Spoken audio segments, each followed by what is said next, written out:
Bonjour à toutes et à tous, c'est Rebel Art. Aujourd'hui on se retrouve pour les pronostics de WrestleMania 41. Beaucoup de matchs annoncés parce que c'est de nuit comme toujours et puis c'est WrestleMania donc évidemment. Donc la vidéo va être longue. Et je vais essayer de faire en sorte qu'elle soit succincte, mais il y a des matchs où je vais avoir beaucoup de choses à dire. On va aller dans l'ordre de la hype en commençant par AJ Styles contre Prout. Alors qu'est-ce que Prout a fait pour mériter ce match? Bonne question. Enfin voilà, c'est comme tous les ans hein. Prout se retrouve avec un match qu'il ne mérite absolument pas pour son niveau en tant que personne. AJ Styles mérite d'avoir une histoire, il aurait mérité d'être dans le match pour le titre intercontinental, mais Prout voulait un match contre un mec bien meilleur que lui, donc évidemment qu'il y a ce match. Et vous savez c'est quoi le pire? C'est que je pense qu'avec le booking d'AJ Styles en ce moment, il y a moyen qu'il perde. Et ça m'épuise. Je vais quand même voter pour une victoire de AJ Styles, parce qu'il est hors de question que je mette mes pièces sur Prout. Il pourrait se battre contre Akira Tozawa, que je dirais qu'Akira Tozawa gagne, parce que jamais de la vie je vote pour lui, même s'il est pas booké de cette manière, j'en ai rien à foutre. Deuxième match dans l'ordre de hype, Tiffany Stratton contre Charlotte Flair. Évidemment que j'avais prévu que Charlotte Flair allait gagner le Rumble, évidemment que j'ai prévu que ça allait être un build-up misérable jusqu'à WrestleMania parce que Charlotte Flair ne sait pas travailler. En résumé, Charlotte Flair a été absolument odieuse avec Tiffany Stratton qui, je le rappelle, a commencé le catch il y a juste quelques années. C'est un bébé dans sa carrière de catch. Et qu'est-ce que tu fais? Tu la mets contre la personne avec qui c'est le plus dur de bosser. Tiffany Stratton s'est fait bouffer sur des promos. Le seul moment où elle s'est pas fait bouffer, c'est quand elle a commencé à sortir du script elle aussi parce qu'elle en avait ras le cul. Et c'est normal, parce que à quel moment tu laisses cette personne-là te bouffer alors que t'es la nouvelle championne de la WWE, l'une des catcheuses les plus populaires de ces dernières années, tu la mets contre la personne qui évidemment va lui mener la vie dure hors du script. Ça n'a aucun sens, le build-up a été vraiment nul parce que au final elle se déteste vraiment. Et il se passe qu'il y en a qui se détestent vraiment et qui font de l'or. Seth Rollins contre CM Punk, c'était excellent. Sauf que Charlotte Flair, ce qu'elle aime pas, c'est que c'est pas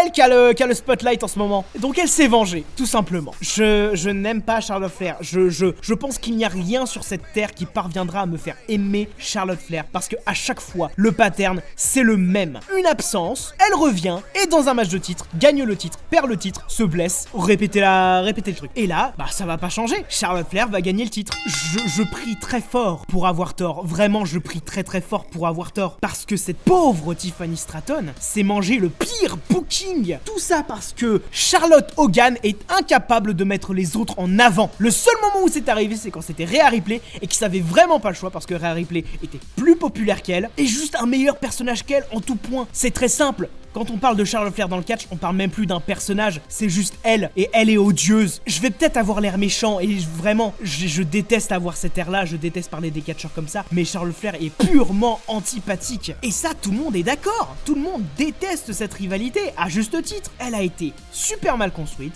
avec des personnes qui n'ont pas été professionnelles du tout. Donc voilà, je dis victoire de Charlotte Flair parce que c'est le safe bet. Ce sera déjà très bien si Tiffany Stratton a plus de 10% d'offense dans le match. Mais j'y crois absolument pas. J'ai arrêté de croire en une Charlotte Flair qui fait tout pour faire avancer la division féminine du futur. J'ai arrêté d'y croire. Donc non, je peux pas voter autrement. Et ça me fait chier, hein, parce que je suis pas fan de Tiffany Stratton. Mais au moins c'est une nouvelle tête. C'est une nouvelle tête qui est populaire, qui catch pas si mal que ça. Mettez-la en avant, bordel de merde. Rey Mysterio contre El Grande Americano. El Grande Americano, c'est on sait pas qui c'est, hein, parce que ça aucune chance que ça pourrait être Chad Gable. Ah vraiment, ça peut pas être Chad Gable. Aucune chance que ce soit Chad Gable dans un masque. La blague, c'est que c'est Chad Gable. Alors, je sais pas où ils veulent aller avec cette storyline. À la base, je pensais que c'était un moyen pour introduire Rey Fénix, mais Rey Fénix est à SmackDown, du coup, ça n'a aucun sens. Après, aucun doute que le match sera bien, dans le sens où Rey Mysterio bosse très bien, El Grande Americano bosse très bien, donc le match sera au moins bien. Et pour le coup, je pense que Rey Mysterio va gagner. Parce qu'en soi, El Grande Americano, il a gagné pas mal de matchs ces derniers temps, donc je pense qu'il est temps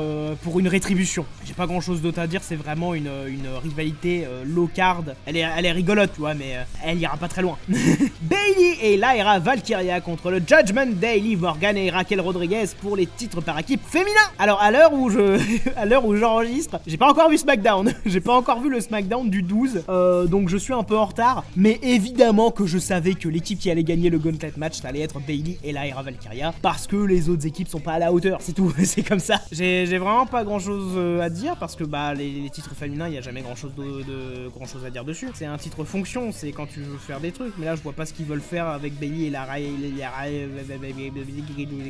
Je vois pas ce qu'ils veulent faire de l'équipe de Bayley et Lyra Valkyria. Du coup bah je vais dire victoire du Judgment Day parce que je sais pas, l'une va trahir l'autre, Bayley va turn heel histoire de se rebattre pour le titre intercontinental, j'en sais rien. Pour le coup j'aurais vraiment préféré que Valkyria défende son titre, ça aurait été son premier match singulier à WrestleMania pour un titre en plus, la première fois de l'histoire du titre, ça aurait été important, ça aurait été un bon milestone, mais ils l'ont pas fait, c'est comme ça. J'ai pas grand chose d'autre à dire et vraiment c'est dommage parce que bah on aimerait que le titre féminin veuille dire plus de trucs, mais y a trop peu d'équipes féminines, de vraies équipes féminines, hein, qu'on s'entende. Donc voilà. Après je doute pas que le match sera très bien parce que les 4 femmes sont très bien. Donc voilà. Jade Cargill contre Naomi. Alors cette rivalité a lieu parce que oh là là là là, Naomi avait attaqué Jade Cargill dans le dos parce que ouais elle l'a fait parce que j'ai pas encore trouvé la raison qui l'a poussé à attaquer Jade Cargill si ce n'est jalousie, mais ça partirait pas très loin. Jade Cargill est revenue, Naomi a fait sa confession auprès de sa partenaire par équipe Bianca Belair, qui s'est retrouvée tellement décontenancée qu'elle a laissé les deux fers se casser la gueule et elle est partie se battre pour le titre de Raw. C'est en ça que la rivalité se retrouve aussi bas dans la carte de ma hype, parce que en fait ça aurait pu être tellement plus, mais Bianca Belair elle est sur autre chose et au final bah t'as l'impression il manque quelqu'un. C'était vraiment un truc en trio et là c'est juste un duo et évidemment que Jade Cargill va gagner. C'est dommage hein, c'est dommage parce que Naomi est vachement bonne. On a vu qu'à TNA ça pouvait être une excellente championne, mais là retour au la Warcard hein. C'est vraiment dommage. Je pense qu'ils ont gâché Naomi, je pense qu'il y avait moyen de faire un meilleur truc que ça, mais il faut mettre en avant Jade Cargill parce que c'est le nouveau jouet. C'est dommage parce que dans les deux cas je pense qu'il y a moyen de mieux utiliser les deux femmes. Je pense pas que ce match là soit la meilleure façon de les utiliser. Et à partir de là on attaque vraiment les matchs qui me hype, pas qu'un peu hein, ils me hype, voilà, parce que je sais qu'ils vont être bien, etc. à des degrés différents, en commençant par Io Sky contre Bianca Belair contre Rhea Ripley. Alors ce match me hype, je sais qu'il va être très bien. Je suis très content que Io Sky ait regagné le titre sur le chemin de WrestleMania, ça prouve que voilà, elle a sa place dans le main event, mais il y a des paramètres qui me rendent un peu chafouin. Déjà le fait que Bianca Belair a quand même été un facteur dans la victoire d'Io Sky. J'aurais préféré qu'Io gagne clean. Le fait est qu'elle a pas gagné 6 giga clean, alors elle a pas non plus triché, hein, qu'on se le dise, hein, elle a profité d'une diversion. Mais voilà, si on prend en compte le fait qu'après dans la rivalité, elle a vraiment été entrevue comme l'afterthought, hein, définitivement, par sa challengeuse et par Rhea Ripley, ce qui n'a aucun sens parce que je veux dire si t'es Bianca Belair, t'es la challengeuse officielle, tu devrais en avoir rien à foutre de Rhea Ripley, mais au final t'en as plus quelque chose à foutre de Rhea Ripley que de la personne que t'es censé battre à la base. Ça m'a vraiment dérangé cet aspect là, vraiment le fait que la championne c'était le personnage secondaire. Non, si vous vouliez faire ça, vous faisiez pas gagner Io Sky et c'est tout. Si vous vouliez une rivalité Rhea Ripley contre Bianca Belair, voilà. Rhea Ripley et Bianca Belair se sont vraiment montrés déraisonnables pour le coup les deux. Bianca Belair qui dit ah ça va, j'avais le droit d'être sur le ring pour cheer mon ami, etc. C'est ton ami, genre les mois, les années passées à te battre contre Damage Control, c'est ton ami. Enfin voilà, il y a un truc qui colle pas, Et du coup la frustration de Rhea Ripley, on peut la comprendre, elle est justifiée, et je pense qu'au final c'était vraiment mal dirigé, et il y avait moyen de faire un bon triple threat, hein, j'en doute pas, mais là pour l'instant c'est vrai que, mis à part le fait que évidemment ce match va être incroyable, niveau booking, je pense que ça aurait pu être mieux fait. Le match sera excellent, hein, au demeurant, hein, ça reste indéniable. Et du coup, qui va gagner? Alors si on part sur la question du mérite, Bianca Belair a été beaucoup championne ces derniers temps, hein, que ce soit championne de SmackDown, de Raw par équipe. Je pense qu'elle mérite un petit temps d'attente avec une rivalité solo sans titre, avec, je sais pas, Naomi et Jade Cargill. Parce que du coup, c'est aussi ça le problème, c'est que cette rivalité, ça a vraiment bloqué la vraie rivalité de Bianca Belair, c'est-à-dire avec Jade Cargill et Naomi. Je doute qu'ils vont transférer les titres aussitôt dans leur histoire d'une brand à l'autre, donc je vois pas Bianca Belair gagner. Maintenant ça va se jouer entre Rhea Ripley et Io Sky. Et le truc que je me dis c'est pourquoi avoir fait gagner Io Sky si c'est pour lui faire reperdre derrière. Ça a déjà été vu. hein, ça a déjà été vu. Mais est-ce que c'est pertinent en 2025? Je pense pas, et c'est pour ça que je vais dire Io Sky pas gagné. Je pense que Bianca Belair et Rhea Ripley vont se concentrer l'une sur l'autre, et comme pendant le reste de la rivalité, complètement oublier Io Sky, qui va en profiter, qui va être juste plus astucieuse, les laisser se battre si elles veulent se battre, elle va être sur le côté, tranquillou. Quand il y a des ouvertures, elle attaquera, et enfin, quand il y aura une grosse ouverture, elle fera son over de moonsault et elle gagnera. Je pense que ça pourrait se finir comme à NXT Takeover, merde, c'était lequel? In Your House, celui où elle a gagné le titre. Je pense que il y a moyen que ça se passe comme dans ce match-là. Mais là, dans l'immédiat, j'ai pas trop de... Je suis vraiment confus sur ce qui pourrait se passer, parce qu'on est quand même sur 3 cadors de la division féminine, donc n'importe laquelle de ces femmes pourrait être championne, que ça choquerait pas. Donc pour l'instant, je vais dire victoire d'Io Sky. Je vais pas le cacher, hein, c'est un peu un choix du cœur, parce que j'adore Io Sky, c'est probablement ma catcheuse préférée, et je pense qu'elle mérite d'avoir un règne long avec le titre féminin, un règne face en plus, parce qu'elle est extrêmement populaire, et c'est normal parce qu'elle est excellente. À voir ce que ça donnera. Alors dites-vous qu'on est le lendemain de ce qu'il y avait avant, parce que j'avoue que quand j'ai regardé l'enregistrement et que ça avait duré 17 minutes et que j'avais pas attaqué la moitié des matchs, j'avoue que j'ai un peu eu la flemme. Mais on va continuer avec les War Raiders, Eric et Ivar contre le New Day. Alors au Raw précédent, enfin pas le précédent, pas celui qui précède là, celui d'encore avant, le New Day avait un match contre les War Raiders pour les titres par équipe qui s'est soldé par une disqualification parce que Ivar a frappé, je crois Xavier Woods avec une chaise, mais il avait pas fait exprès. Alors évidemment, il se continue un peu la guéguerre, hein, c'est normal. Les New Day sont absolument odieux depuis qu'ils sont turn heel. Faut dire, ils se sont tournés contre Biggie. Genre, comment tu veux ne pas détester quelqu'un comme ça? Mais c'est un rôle qui joue à la perfection, hein, vraiment, ils le jouent bien. Leur nouveau thème est pas top, hein, mais bon, on fait avec. Les War Raiders, je les aime beaucoup, je les adore, vraiment. Mais ils sont pas assez là, hein. Depuis qu'ils ont gagné les titres, ils ont pas fait grand chose et c'est vraiment dommage. Donc là, c'est un peu leur premier gros stakes, tu vois. Et est-ce qu'ils vont perdre les titres? Je pense pas. Il leur faut vraiment une grosse victoire, hein. Ils ont battu le Judgment Day, mais du coup, depuis, ils ont pas eu de gros adversaires. Le New Day, c'est vraiment la grosse équipe de la WWE, vraiment, hein. Et donc, de les battre, ça voudra dire quelque chose. Ça mettra vraiment les War Raiders sur un piédestal qui mérite d'atteindre depuis un sacré moment déjà. LA Knight contre Jacob Fatu. C'est ouf de se dire que Jacob Fatu, il y a un an, il était pas là. Et aujourd'hui, il se bat pour le titre US. Et ça paraît juste, et ça paraît limite en dessous de lui. Parce qu'il est incroyable, il est juste incroyable ce mec. Il se déplace d'une manière qu'un mec de sa taille et de son poids devrait pas pouvoir se déplacer. LA Knight de son côté, donc il a regagné le titre US des mains de Shinsuke Nakamura après après le règne pas ouf de Nakamura, et c'est vraiment dommage. Mais d'un côté, c'est mieux que ce soit lui, au moins vraiment la victoire de Jacob Fatu sera contre quelqu'un qui pèse. Pas que Nakamura ne pèse pas, mais juste il pèse plus à la WWE clairement. Et c'est dommage, hein, on aimerait que Nakamura pèse, mais il a pas envie, hein, on va pas le forcer. Donc Jacob Fatu a gagné contre Braun Strowman pour avoir droit à un match pour le titre US. Et au cours des dernières semaines, hein, il casse allègrement la gueule à LA Knight, avec un peu l'aide de la Bloodline, mais on sent qu'il est un peu gonflé. Il est surtout en mode les bros, laissez-moi faire, je sais ce que je fais, j'ai pas besoin de votre aide en fait. Parce qu'on sent qu'il en a un peu marre de Solo Sikoa. Et on sent que Solo, il sent ça aussi. Il essaie absolument de rallier Jacob Fatu à sa cause, hein, il en fait des tonnes, hein, pour l'aider, même s'il ne veut pas de son aide. Donc je pense que ça va mener à un face turn de la part de Jacob Fatu.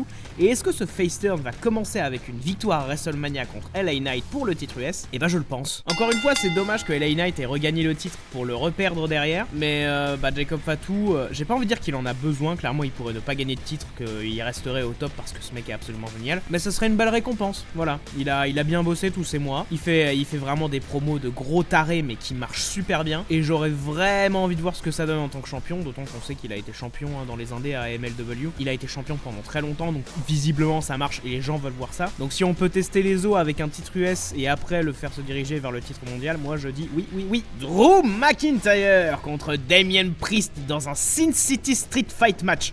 C'est un street fight. Drew McIntyre en a marre, il en a ras le bol de Damien Priest parce que l'année dernière, il a cash in sur lui à WrestleMania. Au Royal Rumble, il l'a éliminé du Rumble et à Elimination Chamber, il l'a éliminé de l'Elimination Chamber. Ces deux-là se détestent et Damien Priest mène la vie dure à Drew McIntyre, dont Drew McIntyre lui casse allègrement la gueule chaque semaine que Dieu fait. Tout ça se termine donc dans un Sin City Street Fight match à WrestleMania. Y a pas grand chose d'autre à dire, hein, vraiment l'histoire c'est ça, c'est Damien Priest a dérangé Drew McIntyre veut lui casser la gueule et il suffit de pas grand chose chose. Donc toutes les rivalités qui sont en dessous, toutes les rivalités dont je me suis plaint, vraiment, suivez ça. Les gars, il faut pas chercher midi à 14h, vous pouvez faire des trucs super simples et ça marchera. Mais du coup, qui va gagner ce match? Damien Priest, il est dans une forme olympique, hein, et clairement. C'est-à-dire que ce mec-là, il perd, mais il y a aucun souci. Il a toujours de l'aura, il a toujours son aura de champion. Il y en a beaucoup qui doutaient quand il a gagné le World Heavyweight, mais faites que ça marche. Faites que ça marche et ça l'a placé sur un piédestal. Mais est-ce que c'est celui qui a plus besoin d'une victoire? Drew McIntyre s'est fait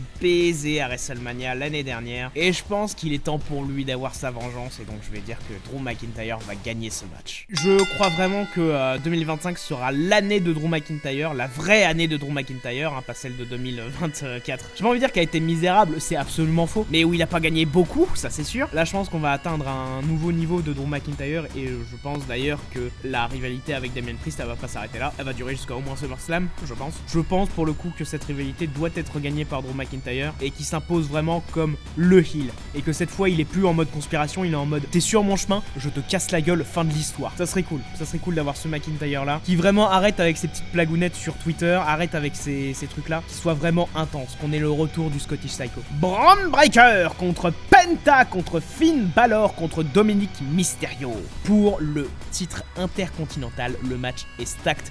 Sauf Dominique. Donc à la base c'était surtout une rivalité entre Penta et Braun Breaker. Sauf que Finn Balor il a un peu voulu sa part du gâteau. Et l'autre problème c'est que Dominic Mysterio il s'est un peu retrouvé dans tout ça en mode bah je veux aider Finn. Mais c'est vrai que je suis un peu sur son chemin la plupart du temps. Je sais pas c'est quoi la logique pour laquelle il est ajouté dans le match alors que vraiment il a juste dérangé Finn sans le faire exprès, vraisemblablement. Mais il est ajouté donc soit. Donc là je pense que ça va être les prémices d'une séparation du Judgment Day. En tout cas de Finn Balor du Judgment Day. Et en soi c'est pas plus mal parce que j'aime beaucoup le Judgment Day, mais clairement ils sont pas dans une super forme depuis qu'ils sont séparés de Damien Priest et Rhea Ripley. Les laisser aller dans leur coin et que Finn Balor aille autre part, je pense c'est le mieux. Donc voilà, je pense pas que ça va être ni Finn Balor ni Dominic Mysterio qui vont gagner le titre intercontinental, ça me surprendrait. Mais donc qu'en est-il de Braun Breaker et Penta? Donc Penta, évidemment luchador, j'ai pas envie de dire encore légendaire, mais en tout cas reconnu, très reconnu, qui est arrivé en début d'année et qui est excellent, hein, évidemment. Je veux dire, si vous avez regardé AEW, vous savez qu'il est excellent. Et Braun Breaker qui a la main mise sur ce titre intercontinental depuis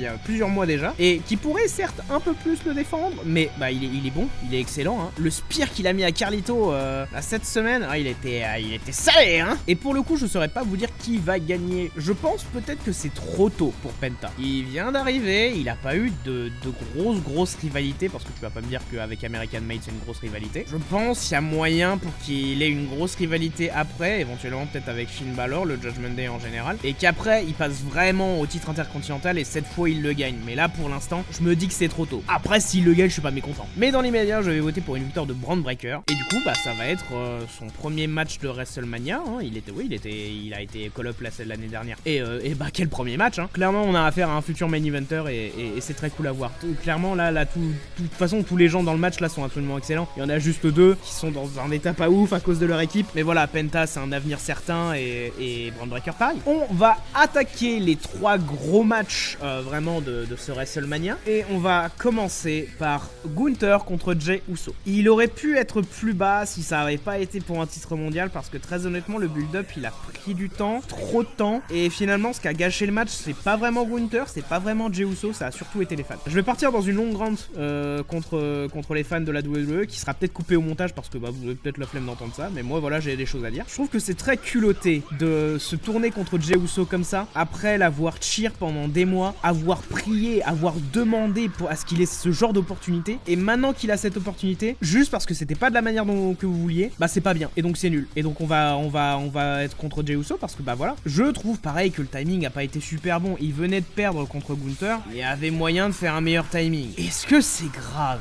Est-ce que c'est grave considérant qu'à la base tout le monde voulait que Chad Gable batte Gunther pour le titre intercontinental alors qu'il avait déjà perdu? Il y a rien d'invraisemblable à ce que quelqu'un qui a déjà perdu contre Gunther finisse par le battre pour le titre. Sami Zayn l'a fait. Donc clairement je trouve qu'il y a vraiment les fans de la WWE sont épuisants au possible. Mais ça c'est l'extérieur, qu'en est-il de l'intérieur? Et à l'intérieur, comme j'ai dit, malheureusement jusqu'à ces dernières semaines c'était pas dingue. Jey Uso passait vraiment pour une vanne, sans mentir, depuis qu'il avait raté son saut par-dessus les cordes et qu'après il est tombé, cette fois exprès, en voulant faire un spear. C'est vrai qu'il passait vraiment pour un con. C'était voulu, c'était vraiment délibéré. Mais là depuis quelques semaines, surtout depuis que Jimmy Uso s'est fait absolument casser la la gueule et détruire par Gunther. On sent qu'on a un nouveau side de Jey Uso, vraiment le side, tu me prends pour une blague, tu t'es attaqué à ma famille, là t'as pas affaire à une blague, t'as pas affaire au Hitman là, tu vois. T'as affaire au Jey Uso qui, en plus de vouloir gagner le premier titre mondial de sa vie, il veut défendre sa famille. Le moment qui m'a vraiment marqué dans sa promo, c'est il m'a fait Gunther, t'appelles ta mère de temps en temps. Quand vous parlez, voilà, elle parle des petits enfants, etc. Tu sais ce qu'elle me demande, ma mère, c'est est-ce que mon frère va bien, considérant qu'il est à l'hôpital là. Ça a touché dans les feelings, hein. Vraiment ça. Fou. Et pour le coup, tu sentais en face que pareil, Gunther il restait un peu sans réponse. Lui qui d'habitude quand on lui parle, il est un peu en smirky, genre ouais, j'en ai rien à foutre. Là, tu sens que les mots l'avaient touché un peu. Tu parles de la famille, c'est vrai que là c'est chaud. Il gardait quand même une certaine fierté parce que bah c'est Gunther, tu vois. Mais rien que dans les yeux, en fait, le visage, tu sentais qu'il y a un truc qui allait pas. C'est en ça que Gunther est vraiment un très bon acteur des fois. Et ça m'a vraiment fait dire ok, là on arrive vraiment à ce que la rivalité devait être depuis le début. Mais en même temps, vu qu'il faut attendre 3 mois, est-ce que tu mets vraiment tous tes œufs dans le même panier, genre dès le début, tu vois, ou est-ce que t'attends? Je pense que d'attendre ça a été mieux, mais pour le coup, c'est vrai que le reste de la rivalité a pas été très dingue. Mais du coup, qu'en est-il? Qui va gagner? Et bah du coup, genre, il y a 2 semaines, je vous aurais dit Gunther, 100%. Et là, bah, je suis un peu confus. Le problème étant que je défends Jey Uso, mais je le vois vraiment pas gagner un titre mondial. En fait, le problème, c'est que déjà, avec le build-up, ça a pas été pratique, mais en fait, il a le profil type, en fait. Le profil type du mec qui est vraiment très populaire, mais qui atteindra jamais les sommets. C'est dommage, hein, mais il est pas construit de cette manière. Je ne demande qu'à être surpris, mais pour l'instant, je vais dire Gunther. Je pense que ce WrestleMania va pas être très marrant en termes de victoire face heel, mais je pense que ça servira à une histoire beaucoup plus grande, beaucoup plus importante le reste de l'année. Parlons d'histoire importante pour le reste de l'année. Roman Reigns contre CM Punk contre Seth Rollins, le main event de la première nuit de WrestleMania, le premier main event de CM Punk. Il l'a attendu celui-là, hein. Il l'a attendu et bah il l'a mérité. Quand CM Punk est revenu en 2023, j'ai eu mes doutes. Après les affaires qu'il a eu à AEW, je lui faisais pas confiance. J'avais vraiment une image de lui qui était pas super pro, mais fait est que le reste de la compagnie il était pas non plus. Il en a profité, hein, il est monté sur ses grands chevaux lui, parce que bizarrement il y avait personne pour le monitor. Donc évidemment il faisait un peu ce qu'il voulait parce que bah c'est ce qu'il faisait. Tony Khan ne faisait rien et il a fallu qu'il soit trop tard pour qu'il se rende compte que bah c'est trop tard quoi. Donc au début j'étais vraiment sceptique et au fil de l'année il s'est montré super pro. Il a montré qu'il pouvait perdre s'il y avait besoin de perdre, qu'il avait pas besoin d'être dans la picture pour le titre mondial pour être important. Et ça bah c'est excellent, c'est tout ce qu'il a pas été à AEW. Et bizarrement bah là ça marche. Petit added bonus, en contrepartie d'avoir aidé la Bloodline à Survivor Series, CM Punk a dit par contre Paul Heyman me doit une faveur. Et pendant des mois on se demandait mais qu'est-ce que ça allait être la faveur de Paul Heyman? Une occasion pour un titre mondial et tout ça, genre l'occasion de se battre justement au main event de WrestleMania contre je sais pas Roman Reigns juste comme ça. Et bah rien de tout ça. La faveur c'était pas d'être au main event de WrestleMania. La faveur c'était plutôt que d'être au coin de Roman Reigns, tu seras dans mon coin à moi à WrestleMania. Comment perturber le Tribal Chief en une action. Parce que Roman Reigns, il est revenu dans ses Hillways, là, tu vois. Là, le côté face qu'on avait eu contre Solo Sikoa, là, il a totalement disparu. Il est revenu comme un connard, et ça, c'est très bien. Seth Rollins, lui, il perd juste patience. Il en a absolument marre de CM Punk, et il veut jamais partir sur une défaite. Il l'assume pas de perdre contre CM Punk. Lui aussi descend dans les Hillways. CM Punk est le clair face, mais lui aussi, il est un peu arrogant, tu sais, c'est le face un peu rebelle. Et donc, au final, ce match, ça va être d'une brutalité. Ils vont juste se casser la gueule, parce que c'est tout ce qui va se passer. Je prévois des trucs, hein, notamment le fait que Roman Reigns il va réessayer de genre stack les deux pour le tomber mais que ça va pas marcher, comme il avait fait à WrestleMania 37. Et l'autre truc que je prévois, ça a à voir avec mon résultat. Paul Heyman est vraiment confronté entre l'amour qu'il porte pour Roman Reigns et la faveur qu'il doit à CM Punk, d'autant que CM Punk est un très bon ami à lui, donc il est vraiment le cul entre deux chaises, il ne sait pas qui aider et il se fait passer around comme ça. Et moi j'ai une idée. Et si la personne qui recevait l'aide de Paul Heyman pendant ce match, c'était Seth Rollins? Paul Heyman en a juste marre de donner son amour à des gens qu'il mérite et qu'il apprécie énormément, et qu'en retour il soit juste traité comme un outil psychologique, comme une personne qu'on peut se passer comme ça. On se dit que Paul Heyman il va peut-être pas vouloir de ça. Je suis censé être vos amis respectifs, je suis pas une poupée. Et du coup t'as Seth Rollins qui va peut-être en profiter pour lui dire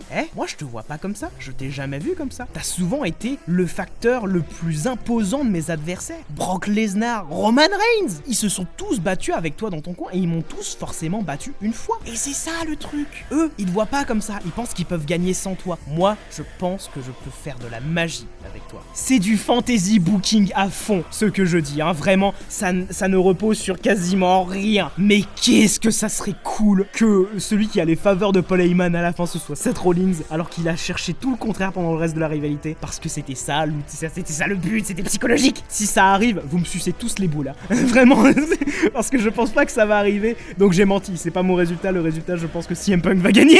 Juste que comme l'autre main event dont on va parler juste après, c'est vraiment le genre de match où j'adore spéculer parce que on est sûr de rien avec ce WrestleMania là. Depuis le début de l'année, on a des surprises à ne plus savoir quoi en faire. Du coup, pourquoi pas une surprise de plus. Et en parlant de surprise, Cody Rhodes contre John Cena. Au Royal Rumble, John Cena n'a pas gagné le Rumble, éliminé par Jey Uso en dernier. Il était vraiment sur le fil, hein, il savait plus quoi faire, genre qu'est-ce que je fais, j'ai besoin de mon match à WrestleMania, ce sera mon dernier match à WrestleMania. Il est rentré dans l'Elimination Chamber, a remporté le match, et après le match, Cody Rhodes est venu pour le féliciter. The Rock débarque, arrive, hein, et fait « Alors Cody, est-ce que tu es prêt à me vendre ton âme? Est-ce que tu es prêt, est-ce que tu es prêt à devenir mon champion finalement ?» Cody Rhodes lui a sommé d'aller se faire foutre, hein. John Cena le félicite, le câline, mais disons que il y a eu un petit souci. Coup de pied dans les boules de Cody Rhodes. John Cena, pour la première fois depuis presque 20 ans, a turn heel à la WWE dans son année de retraite. Vraiment la dernière année qu'il va faire. J'ai jamais autant bandé de ma vie. Parce qu'au départ, je me disais, John Cena, il a pas forcément besoin d'avoir un match pour le titre, surtout pas dans le main event, ça devrait revenir à un autre, j'étais pas très hype, tu vois. Puis il a turn heel, et là, vous voyez, il y a un arbre en floraison qui a grandi dans mon cerveau. Je me suis dit, oh, les embranchements, je les avais pas vus tout ce temps. Parce que les possibilités qu'il y aura après ce match, parce qu'évidemment, mon résultat, et cette fois c'est pour de vrai, mon résultat va vraiment avoir beaucoup d'incidence sur la suite de l'année, et ce sera absolument génial, parce que John Cena en heel, putain, qu'est-ce qu'il est efficace, hein. Le mec s'est totalement détourné de tout ce qui faisait John Cena. Je trouve ça dingue. Et c'est super de pouvoir voir tout ça en live. Cody Rhodes de son côté, hein, il a fait du travail de face classique. Il s'est dit, tu m'as trahi. Moi j'étais super content pour toi, j'étais super content de me battre contre toi. Et bah tu sais quoi, t'as aucun respect pour moi, j'ai aucun respect pour toi. L'intensité des paroles de Cody Rhodes envers John Cena à chaque fois qu'ils avaient une bataille de promo, ah c'était quelque chose, hein. C'était quelque chose parce qu'il avait vraiment l'air de quelqu'un, tu sais, d'un ami trahi, tu sais. Donc ça marchait super bien et bah que dire de plus, c'est le match qui me hype le plus du week-end. Je sens que c'est le résultat qui va me faire palpiter. Mais du coup justement, en parlant de résultats, qui va gagner? J'ai une idée très simple. C'est la dernière année de John Cena. Il va forcément devoir partir à la fin de l'année. Je les vois pas faire un swerve en mode finalement je vais jusqu'à WrestleMania l'année prochaine. Ça serait nul. T'annonces pas ça. Est-ce que le truc le plus cool à faire avec une année de retraite comme ça, ce serait pas de faire une course contre la montre? Laissez-moi vous expliquer. Imaginons John Cena gagne. Il a le titre. Il a regagné le titre recordman de détention du titre. C'est très bien, mais qu'est-ce qu'il peut faire ensuite? Il peut pas redépasser le nombre de règnes, à moins qu'il le perde et qu'il le regagne derrière. Ce serait vraiment, pour moi, ce serait du pur ego, tu vois. Pas dépasser le temps de règne combiné parce qu'il y a pas assez de temps. Il peut pas dépasser le nombre de règnes singuliers parce qu'il y a pas assez de temps. Du coup, c'est quoi le mieux que tu puisses faire avec un titre? Et bah le garder pour toi. Et comment tu le gardes? Bah en le perdant tout simplement pas et en te barrant avec Ric Flair style. Et justement, tu dessines le parallèle avec Ric Flair qui, pareil, s'est barré de la WCW avec le titre mondial à la WWE. Du coup, après sa victoire, John Cena il dit, je vais tout faire pour garder ce titre, je ferai tout ce qui est en mon pouvoir pour garder ce titre et à la fin, je le garde parce que comme ça je serai le seul véritable champion de la WWE. Celui qui viendra après moi, ce sera un placeholder juste parce qu'il peut plus se battre contre moi. Et moi, je fais ce que je veux de ce titre parce que je serai champion et je serai plus sous contrat avec la WWE. C'est du génie. Et du coup, toute l'année reposerait sur un compte à rebours. Il faut battre John Cena avant la fin de l'année. Et pendant toute cette année, qu'est-ce que t'auras? T'auras des matchs inédits, t'auras des rematchs, des matchs qu'on veut revoir. Ce sera absolument génial. Et la finalité de tout ça, deux choses. Soit Cody Rhodes regagne le titre à la fin de l'année, soit deuxième truc, c'est la dernière année de John Cena. Et il y en a un autre, il va plus catcher pendant longtemps. Cet autre-là, c'est CM Punk. Est-ce que le truc le plus cool à faire, ce serait pas d'avoir un rematch de Money in the Bank 2011 à la fin de l'année? John Cena contre CM Punk pour le titre de la WWE. Là, vous voyez, j'ai une voix relativement calme, hein, plus calme que quand je parlais tout à l'heure, mais mon érection est large. Est-ce que ça a une chance de se produire? Totalement, ça a une chance de se produire. Un film, probablement. Mais qu'est-ce que j'adorerais ça. Je veux voir les matchs neufs. Tous les gens qui diront Cena, t'étais ma star, t'étais mon héros. Et là, je sais pas vers quoi tu te tournes, genre en mode tu veux te barrer avec le titre pour être le seul vrai champion. C'est quoi cette histoire d'ego, mon ref? Voir ces gens déçus, ces gens tristes, ces fans tristes aussi. Les fans seront tristes. Vraiment, ça va créer une sacrée histoire psychologique le reste de l'année. Et je veux voir ça. Et je veux tellement voir ça que je vais dire que John Cena va gagner. Je veux pas voir autre chose. Je veux pas envisager quoi que ce soit d'autre. C'est le moment parfait pour capitaliser dessus. Profiter de la dernière année active de John Cena pour faire quelque chose de dingo. Parce que c'est pas tous les ans qu'il y aura des trucs comme ça. C'est pas toutes les décennies qu'il y aura un truc comme ça. C'est pas tous les siècles qu'il y aura un truc comme ça. Ils ont une occasion en or. Il faut pas qu'ils la louent. C'est tout pour ces pronostics de WrestleMania. J'ai chaud, hein. J'ai putain de chaud pour vous dire. Le record a duré 41 minutes. Et j'ai coupé la première partie parce que c'était un jour différent. 42 minutes, le temps que je dise tout ça. J'espère vraiment que cette vidéo vous a plu. Moi en tout cas elle a été complexe, hein, parce qu'il y a beaucoup de matchs, j'ai dû parler de beaucoup de choses. Et après ça je dois parler de Stand and Deliver. Bon ce sera plus court, hein, c'est déjà ça. Je pense qu'on se dirige vraiment vers une des meilleures années de catch. Parce qu'il y aura plein d'histoires en suspens qui seront vachement cool. Et j'ai vraiment hâte de voir ce que ça va donner. Avec vous tous d'ailleurs. Avec vous tous sur une autre chaîne. J'aurais dû faire un disclaimer en début de vidéo je pense. En effet mes contenus catch vont être déplacés. Alors ceux qui a déjà posté ici, hein, ils vont rester ici. Mais j'aimerais que cette chaîne reste dédiée au doublage. J'ai envie de passer au niveau supérieur et donc je peux pas cumuler trop de trucs en même temps. Donc le contenu catch sera déplacé de cette chaîne vers une autre. Cette vidéo sortira sur les deux d'ailleurs, hein. Et moving forward, toutes les vidéos de catch sortiront sur l'autre chaîne, histoire de centraliser vraiment tous les contenus vers une seule chaîne. Donc cette chaîne restera dédiée au doublage et l'autre chaîne sera dédiée au catch. J'espère sincèrement que cette longue vidéo vous aura plu. Si elle vous a plu, vous pouvez mettre un petit pouce bleu. Si vous a vraiment plu, vous pouvez vous abonner, ça fait toujours plaisir. Vous pouvez également partager parce que j'aime m'étendre vers d'autres horizons. Sur ce, on se retrouve pour un prochain week-end de catch. Bye.